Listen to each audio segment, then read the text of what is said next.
پانی کی کامیابی، اس میں جانوروں کو پیاس لگتی تھی اور ایک عرصے تک پیاس کی وجہ سے اندر کیفیت پیدا یہ ہو جاتی تھی کہ ان کے سامنے چارہ رکھا ہوا ہوتا تھا، وہ چارہ کھا سکتے نہیں تھے. یہ ہوتی شدت و پیاس. اب آپ کو بھی یہاں اگر ہو تو آپ دیکھیں گے کھانے کی طرف طبیعت نہیں جاتی، رکتا ہے انسانوں سے. یہ جو کیفیت تھی شدت و پیاس کے اندر ایک اس قسم کی کیفیت کہ انسان وہ جانور جو تھے وہ رک جائے زندگی کے سامان سے تمتع حاصل کرنے کے لیے، فائدے حاصل کرنے کے لیے. یہ جو کیفیت تھی اس کو وہ عذاب کہا کرتے تھے.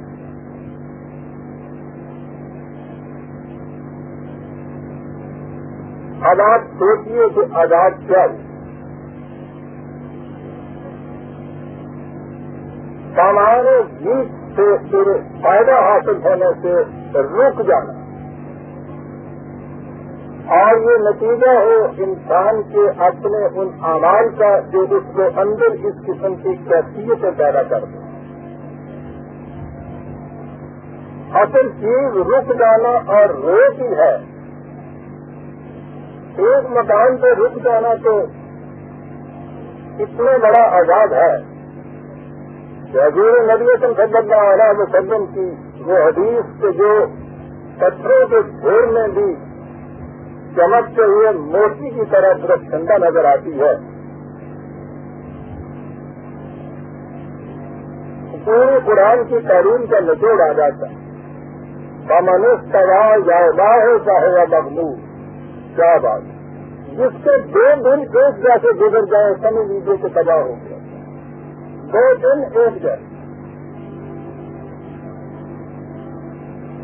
آج جس کا قدم کل سے آگے نہیں پڑا تباہ ہو گیا. 4 لفظ عجیبہ نے مانا، ساری بات اس میں کہہ دی گئی. جس سے 2 دن ایک جیسے گزر جائے، آج وہ آگے نہیں اس کا قدم اٹھا، کل کے مقابلے میں تباہ ہو گئی. سلسلہ ارتقاء میں قوموں کی افراد کی تو کیفیت یہ ہونی چاہیے ہر نیا چڑھنے والا سورج انہیں ایک قدم آگے لے کے جائے. لیکن جس قوم کی کیفیت یہ ہو جائے اور پھر وہ اس کیفیت کے لیے بھی قیامت بالائے قیامت کہ اس کے لیے بھی وہ کچھ وجہ سے روایات اور منسوخ کر دیں اسی ذات اقدس اعظم صلی اللہ علیہ وسلم کی طرف سے جنہوں نے یہ فرمایا ہے اپنی امت کے لیے. پھر آپ کے یہاں روایات اور اس کی بنا پہ تصور یہ کہ جتنا آپ پیچھے ہٹتے چلے جائیں اتنا ہی آپ کے یہاں کے دور جو ہے ماضی کے درخشندہ ہوتے چلے جائیں. یعنی پیچھے ہٹنے سے آپ کے یہاں زندگی درخشندہ ہو، جتنا آگے بڑھتے چلے جائیں وہ تاریخ سے تاریخ پر ہوتی چلی جائے. وہ تو یہ کہا گیا تھا کہ ایک مقام کے اوپر کھڑے ہو جانا جو ہے، رک جانا، وہی تیاری ہے. یہ جائے کہ کیفیت یہ ہو کہ اس کے دل سے پوچھیے، اس کے جگر سے پوچھیے، آج جس کی منزل مقصود کل سے دور ہو، ہر نیا دن ایک قدم پیچھے لے جا رہا ہو. آج سوچتے ہیں عزیزان من کہ اس سے بدتر، شدید تر، سنگین تر عذاب کی قدم کوئی اور بھی ہو سکتی ہے. لیکن ہم نے تو وہ جہنم مکان ہی دوسروں کا رکھا ہوا ہے، اپنا مکان ہی نہیں رکھا ہوا. وَلَهُمْ عَذَابٌ عَظِيمٌ. یہ کیا حالت ہو گئی ہماری اور کیوں ہو گئی اس امت کی یہ حالت؟ سمجھنے اور سوچنے کی صلاحیتیں ہی نہیں ہو گئی. چھوڑ دیا، یا تو کچھ کیا نہیں، اور اگر کوئی کچھ کیا ہے تو محض اس بات سے مستعد ہو کر اس کام نے کیا سوچنے سننے کے بعد ٹھنڈے دل سے ایک پروگرام بنا کے اس کے اوپر نہایت استقامت سے زیادہ پیما ہونا، یہ بات ہی نہیں رہی اس کے اندر۔ وَلَهُمْ عَذَابٌ عَظِيمٌ۔ میں نے عرض کیا ہے کہ سارے قرآن میں آپ دیکھیں گے کہ بڑی تفصیل سے یہ لفظ آئے گا، اس لفظ کی تشریح آئے گی، تفسیر آئے گی، عذاب کی مختلف شکلیں سامنے آئیں گی۔ آج کی نشست میں تو میں اس کی صرف دو شکلیں پیش کر دوں گا جہاں تصور آپ کے سامنے آ جائے کہ یہ ہے کیا چیز۔ پہلی چیز تو یہ کہ ہم نے عذاب کو ملتوی کر رکھا ہوا ہے صرف قیامت کے اوپر، یہاں کی زندگی میں یہ بات نہیں ہے، وہ وہی ہوگا۔ دیکھیے قرآن کریم اس کے لیے کیا کہتا 2/50 بات تو وہ یہ کہتا ہے کہ جب وصیت کسی کی یہ ہو جائے کہ وہ اپنے ضابطہ زندگی کے کسی ایک حصے کے اوپر جو ایمان لائیں اور دوسرے سے انکار کریں تو بظاہر ایسا نظر آتا ہے کہ چلیے جس حصے سے ایمان لائے ہیں اتنے حصے کا تو فائدہ ہو جانا چاہیے نا، تو جو حصہ انہوں نے غلط اختیار کیا ہے اس سے نقصان ہونا چاہیے، لیکن یہ چیز یوں سمجھ میں نہیں آتی۔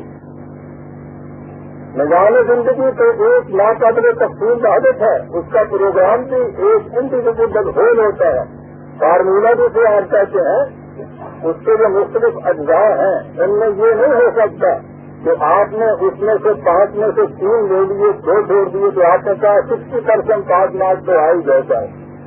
فارمولے کے کچھ اجزاء میں سے تو کسی ایک چھوٹے سے جز کے بدلے تو دوسرا جز اس کے اندر رکھ لیجیے، ساری محنت آکارے چلی جاتی ہے۔ کسی ڈاکٹر کے نسخے میں کبھی ملا کے دیکھیے نا، کیونکہ 5-4 دوائیاں جو انہوں نے لکھ کے دی ہیں 2 ان کی لے لیجیے، 1 آدھ حکیم صاحب سے لے لیجیے، کوئی ہومیوپیتھک کے ساتھ گولی لے لیجیے اور پھر اسے کھا کے دیکھ لیجیے، وہ کہیے کہ صاحب اس میں سے کم از کم 60% تو ان کا میں نے لیا ہے، فائدہ ہو ہی جائے گا نا۔ آپ دیکھیں گے اس کا نتیجہ کیا ہوگا۔ یہ کہہ رہا ہے قرآن کہ یہ تو زندگی کے لیے ایک ایسا فارمولہ ہے، کمپلیکس ہے، اس کو اسی طرح سے استعمال کرو گے تو فائدہ ہوگا، لیکن اگر یہ حیثیت ہے کہ اس کے آگے اس کا جو ہے یعنی جو اپنے لیے منصب شخص نظر آئے اس کے اوپر پابند ہو جائے اور اس سے اپنے مفاد کو ضبط کرتی ہے، اس کے لیے کہہ دیا کہ صاحب سارے قرآن کو کیوں عمل کیتا نہیں ہے، جتنا ہو سکے کر لینا چاہیے ہے۔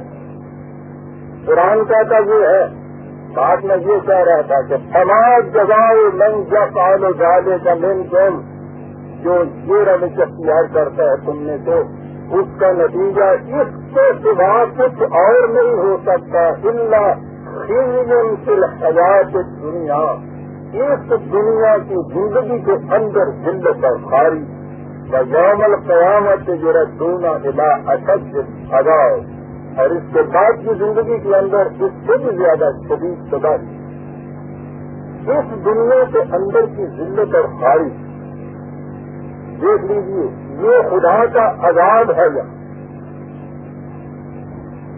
آپ دیکھتے جائیے 2/50 2/85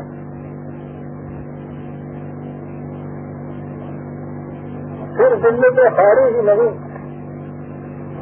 یہ بھی کوئی چھوٹی چیز نہیں ہے۔ اس کے بعد محسوس شکلوں میں 16/112 16/100+۔ وضرب الله مثلا قرية كانت آمنة مطمئنة يأتيها رزقها رغدا من كل مكان رغدا۔ مثال کے ذریعے سے کہتا خدا سے میں ایک بات واضح کرنا چاہتا ہوں، ایک تھی بستی، اس کی کیفیت یہ تھی کہ رزق کی فراوانیاں ہر طرف سے چلا آ رہا ہے۔ فکفرت بانعم اللہ، انہوں نے خدا کی ان نعمتوں کو، ان عطائشوں کو، رزق کو، اس سامان سے تو ڈھانپ کر چھپا کے رکھ دیا، عام نہ اس کو ہونے دیا، ہر ایک نے سمیٹ لیا اور چھپا کے رکھ دیا۔ اس کا نتیجہ یہ ہوا اس قوم کے اوپر کا عذاب اللہ ہے لباس الجوع والخوف بما كانوا يصنعون۔ کیفیت یہ ہو گئی کہ اندر کا ان کے بھوک کا